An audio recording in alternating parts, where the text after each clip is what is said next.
Rehab Radio with the Recovering Democrat. I am Donovan Sadiq, the Recovering Democrat. You guys, do me a favor. Please hit that like, share, and subscribe button if you've got one. And I'm testing out this new wireless mic, and it's pretty good so far. I'm just, if this thing does go out, I'll fix it later on. But this is the very first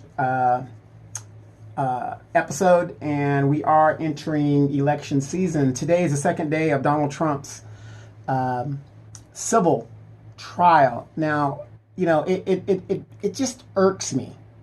It literally irks me how people who have smartphones in their damn hands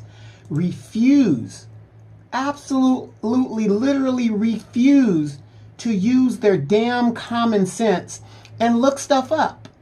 They just won't do it. It's mind-boggling to me how you could, act like you know what you're talking about and you really don't know what you're talking about. In a civil trial, you do not have to be in court. That is why in family court, child support court, or small claims court, when a person doesn't show up, which they don't have to, they are adjudicated a default judgment against them. They don't have to be there. If you have a lawyer, your lawyer could be there in your stead. Donald Trump does not have to be there regardless of what he's saying. That's what I'm saying. Why is it that when a black person says something or somebody says something that's counteractive to what you believe, especially as black people, we don't go out and look it up for ourselves? If a black person says it, it can't be true. But let a white man say it, oh, well, we're just going to take it at face value. Just straight like that.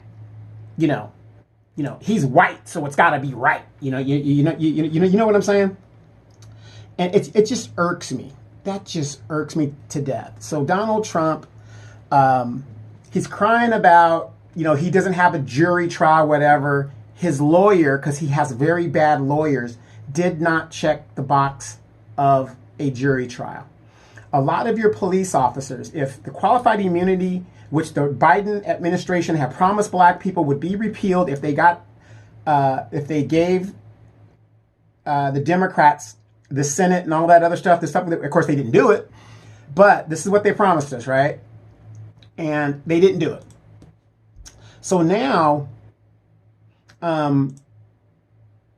if qualified immunity had gone through, you would have seen a lot of police officers wanting bench trials. And a bench trial is where the judge decides. You don't need no jury. The judge decides what's going on and what's happening. And in Donald Trump's case, he didn't go for the jury. They went for the bench trial, basically. And thus the judge is basically deciding everything. And it's already been decided. There was massive fraud. And here's the thing. People say, oh, you're just piling on and, you're just doing this because, you're No, I'm not a Democrat.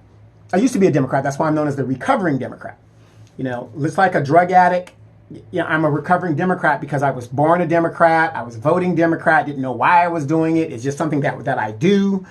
The Democrats are for the people. Come to find out that is not true. So on, so on and so forth. So I'm saying that because it's true. Donald Trump does not have to appear. He is appearing because it is a political thing in regards to his campaign. Now, Donald Trump keeps saying that they're doing this because of his campaign and they're interfering with that. If you do your homework, Tisha James, the Attorney General of New York, she filed this case before Donald Trump even announced he was running for president again. Look it up. Use your smartphones, look it up. People, I just don't get it. I'm not the brightest guy out there, but I will look up stuff that is especially if it's interesting to me or something that I've heard. But again, politics is my pleasure. And I love politics. I love this time of year. I love debating people because a lot of people don't know what they're talking about. Have you guys noticed that in school,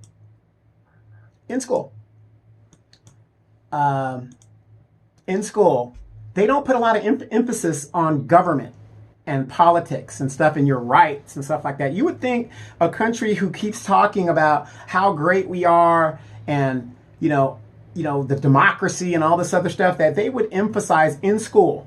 All the years you go to school, general education, even in college, they would emphasize how important your rights is and to know those rights. If you ask even the basic police officer, the Third Amendment to the Constitution, they couldn't tell you. They couldn't tell you what it is.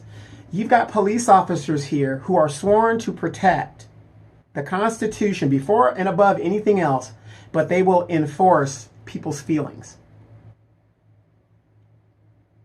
They don't even know the law themselves. When you go to the academy, they know arrest. They know aggression. That's what they're taught, arrest. Forget the laws and all this stuff. This is why they fight so hard against qualified immunity, because a lot of police officers do not know the law. But at the same time, you have citizens who do not know their rights. So that's a problem. So there's your conflicting problem. You have people in the military that know the Constitution better than police officers. Yes, I was a military person and so on and so forth. Doesn't mean I'm an expert, but I know it a little bit more than the police officer does. Freedom of the press. That means everybody is press. You can record people in public settings and stuff like that. Doesn't matter how they feel. Police people are not feelings enforcers. It is so sad. But let's get to the basically the status of what this program is about. And if you guys hear my cats, I got a newer cat. He was dying in my patio, and he was really, really messed up, really, really bad. And my mom saw him. My mom said, "Don't you let that cat die," because the cat looked like he was in a bunch of fights and stuff. Come to find out, Old George, I call him Maverick because he's a tomcat. Old George, I found out that this cat has a broken leg, or he was born with a defect. Something's wrong with his leg. You can see a bone that's kind of out there. And as we know in the animal kingdom, when there's a cat or an animal that has a defect, or it's not normal, they either try to kill it or they run it off. And I've got 3 other cats, and I got 4 cats altogether, including this one, 4 cats. So my 3 other cats bully this cat, and every time they bully him, the cat falls down, and he's really, really docile, and he was really messed up, and now he's got his fur back, he's drinking more water. For those of you guys that don't know, cats are naturally dehydrated. And let me give you a little tip. For about $10, all you have to do is go to the 99-cent store and get a deep, like, dish bowl. You know, those ones like you could put into your sink and you can wash the dishes within the sink. You get a dish bowl, okay? Fill that up with water. Fill it up with water. And my mom's a cat whisperer, so this is where I get a lot of my information, a lot of my knowledge. I could give my mom a lion, and she will have it acting like a cub. You know what I mean? Like a regular cat. That's how my mom is. My mom's, an average woman, 5'4", blah, blah, blah. 70-something years old now, whatever. 20 years older than me. So do the math. I'm 53. So my mom's 20 years, almost exactly 20 years older than I am. So anyway, you get this deep bowl, right? Go to Walmart, and you get that air filter that you put into the aquarium that makes the bubbles. You get that little system, which is about $9, right? Get the stone filter that makes it bubble, and you get the air regulator, the regulator. It's about $9-10. Put that together, and your cats will naturally drink more water rather than still water. I'll give you a better example. If I gave you a glass of still water, nothing in it, it's just still water, it's been sitting for a day or maybe a couple of hours, would you drink it? If you had to, you would, but 9 times out of 10, you won't drink it. Animals are the same way. They won't drink it, and cats are naturally dehydrated. So if you have the water oxygenated, the cat will drink it. Drink it more so than it naturally would. Because if it was in the wild, it drinks from streams and things of that nature. Animals really don't like to drink stagnant water, just like humans don't like to drink it. So he drinks more now, so now his furs come out, but they pick on him a lot, and he's a lot better than he was, I'll tell you that. So just a little tip for you guys out there that does that. So, but just like the animal kingdom, the human kingdom does almost the exact same thing when it comes to black people. Black people, we love to pat ourselves on the back, talking about, we're the first, we're the kingdom, and we're this, and we're kings and queens, and we're all this other stuff. Where? Where? Where are we kings and queens? 2,000 years ago? 3,000 years ago? We're the only group that votes against our own interests. Tell me where. They are now bringing in illegal migrants and putting them in our neighborhoods. They're taking our jobs, the poor jobs that there were to begin with anyway, but it was a job nonetheless, better than nothing. They're gentrifying our neighborhoods. We are now a permanent underclass. Permanent. CBC is silent. They're murdering us in the streets. We haven't done anything about it. So when this dirtbag named Joe Biden was elected, he said that he will stand by us because we stood by him. And unfortunately, our baby boomers, they are part of the problem. Outright, straight up like that. They are part of the problem because they don't know any better and they don't give a damn. All through the 70s, all through the 80s, they were having it their way. Now they are 70 years old plus, and they don't want to give up the ghost. Dianne Feinstein died as a senator after 3 decades in office as a senator. She became a senator back in 1993. Several years, people have been saying something is wrong with her, something is wrong. To me, it's a crime to put these people out there like that. And it goes to show you, if you've been paying attention, just like Joe Biden, who is actually controlling these people and really running the government? Ask yourself that question. The president has term limits, but no other government entity has term limits. What is an 80-year-old person doing leading the United States? Now, here's the oxymoron of the whole damn thing. The baby boomer generation, okay, even though John Kennedy was a silent generation, he comes from the silent generation. He's born in 1917. But the baby boomer generation voted in John Kennedy, who was the youngest elected president. Theodore Roosevelt was younger than John Kennedy by a few months or whatever it was, but that was after the assassination of William McKinley. So he ascended to the presidency. He wasn't elected. John Kennedy was the youngest elected president. Okay? And then Gerald Ford was the only president not elected. Okay? He was not elected by the people.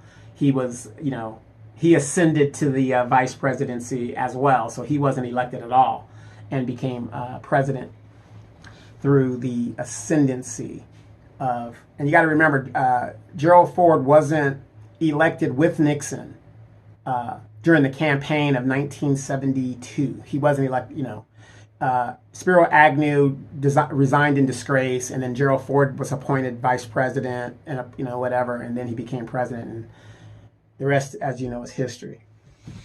But is it an oxymoron that the baby boomer generation votes in the youngest president in history, and yet and then also voted in the oldest president in history? These people will not give up the ghost. They just won't do it. And then we wonder why this country is so jacked up. People say, well, how do you know it wouldn't be jacked up if younger people didn't control the government? We don't. You want to know why we don't know? Because these old people are still in office now. If you talk about Donald Trump, he's only 3 years younger than Joe Biden. 3 years younger. We're in trouble, you guys. 4 more years of either of these two people, we're in trouble. Black people, we are now permanent underclass. Now, all my people that when I, myself, Philip Scott, Demetra Kay, a lot of us were out there and we were telling you guys, this is the deal. We got to get something out of it, whatever. Excuse me. We are the only group that votes monolithically, and everybody else benefits from our vote, except us. Asians got a crime bill. So why is it that the Democratic Party keeps coming to us to save democracy. Go to those Asians. Let them save it. Go to the illegal migrant. Oh, that's right. Illegals can't vote, but they can break our laws and come here and do all, whatever they're doing. But go to those people. Stop coming to black people, and you're not doing nothing for us. Now, I remember when Joe Biden got elected, all the black people were happy and they were just dancing in the street. They were doing the jigs and all that other stuff. And the funny thing is,